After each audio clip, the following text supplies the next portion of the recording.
Hail to thee, blithe spirit, bird thou never wert, that from heaven o'erneared pourest thy full heart and profuse strain of unparalleled art. Higher still and higher, from the earth thou springest like a cloud of fire. The blue deep thou wingest, and singing still dost soar, and soaring ever singest.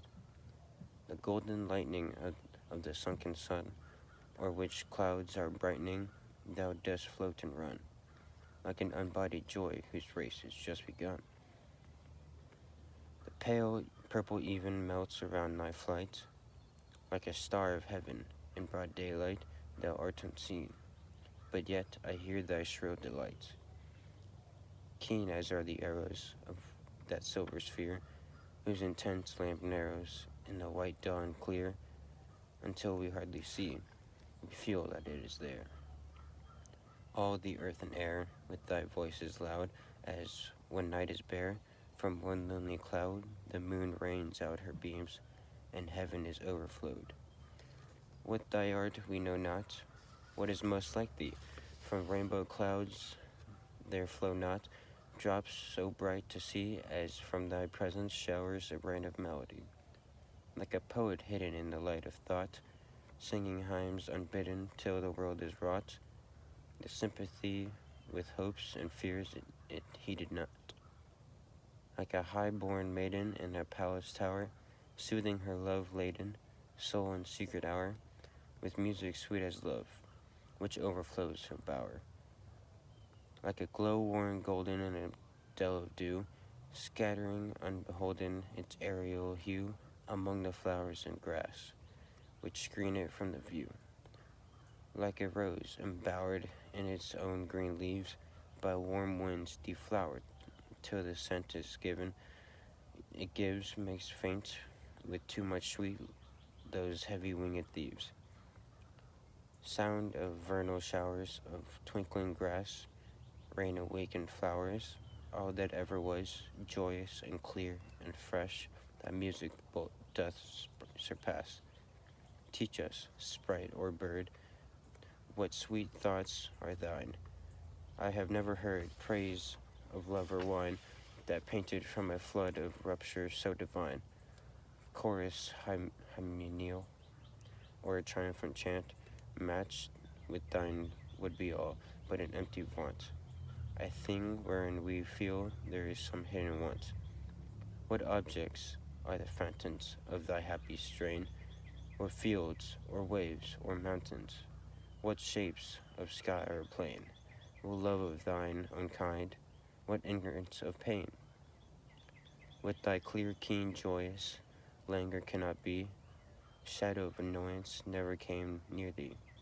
Thou lovest, but ne'er knew love's sad satiety. Walking or asleep, thou of death must deem things more true and deep than we mortals dream, or how could thy notes flow in such a crystal stream? We look before and after, and pine for what is not, our sincerest laughter, with some pain is fraught, or sweetest song are those that tell of saddest thought. Yet, if we could scorn, hate, pride, and fear, if we were things born not to shed a tear, I know not what thy joy we should ever come near. Better than all treasures of delightful sound, better than all treasures that in books are found, thy sky to poet were, thy skill to poet were, thy scorner of the ground. Teach me half the gladness that my brain must know, such harmonious madness from my lips would flow, the world should listen then, as I am listening now. So, right after reading this poem, I get one stanza that stands out to me the most, which is, teach us, spirit or bird, what sweet thoughts are thine. I have never heard praise of love or wine that panted forth a flood of rapture so divine. So if you just read that by itself, it has a lot of meaning, just in the words that it's picked. So it's talking about how in the first line, teach us spirit or bird. So it's already comparing something divine to something that's mortal. So maybe divine uh, this divine spirit has taken the shape of a bird to look over someone or something, and then the author or the poet has found it, and now it's going to ask it questions, and that's just in the first line. Then we get to what sweet thoughts are thine. So again, asking what is it thinking, why is it down here, and then after that, I have never heard praise of love or wine that panted forth a flood of rapture so divine. So it starts out as a divine bird that doesn't interact with him, to him wondering what it's thinking, to the bird spirit, speaking back to him, and possibly even having a conversation about him or with him. So it goes through multiple steps just in that one line of him interacting with the heavenly being. And that's pretty much what sums up the entire poem, is him interacting with heavenly beings, deities, or anything divine, and wanting feedback.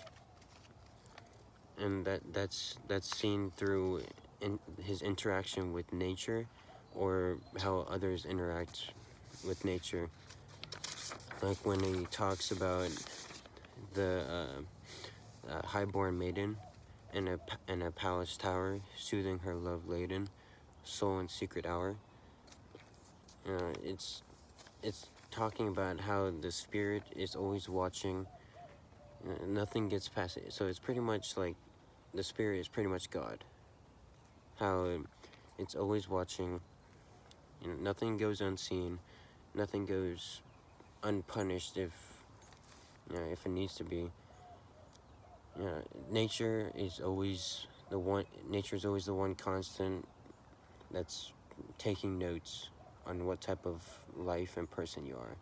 That's what I get out of these little comparisons between and notes between people and nature, watching them. So